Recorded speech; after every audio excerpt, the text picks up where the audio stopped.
নবীজি আবু বকরের দরজায় এসে ডাক দিল, আবু বকর।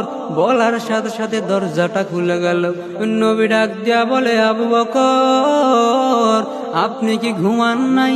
আবু বকর ডাক দিয়া বলে, নবী আমার, আপনার কি মনে নাই গত 6 মাস আগে যে আপনি আমারে বলেছিলেন, রে আবু বকর আমি হিজরত করব আর আমি নবী হিজরতের সঙ্গী হবেন আপনি আবু বকর। আল্লাহর কসম করিয়া বলি, আল্লাহর কসম,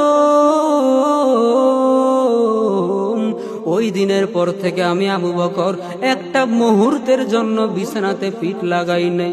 শুধু আমি একা পিঠ লাগাই নাই তা নয়, ও নবী তাকায়া দেখেন আমার বাসার উটগুলো প্রতিদিন দরজার দিকে তাকায়া থাকে আর মনে মনে বলে, নবী কখন আসবেন? আমার পিঠে চড়িয়া নবী মদিনার উদ্দেশ্যে রওনা দিবেন। আমি আবু বকর ঘুমাই নাই, উটগুলো ঘুমায় নাই তা নয়, ও নবী বাসার মধ্যে চলেন। নবীজি বাসার মধ্যে গিয়া দেখে অনেক নাস্তার আয়োজন করা।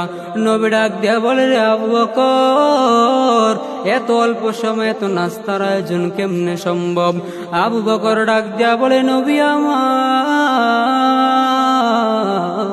আমার ছোট্ট মেয়ে আসমা প্রতিদিন নাস্তা বানাইয়া বানাইয়া অপেক্ষা করে আর আমাকে ডাক দিয়া বলে, আব্বু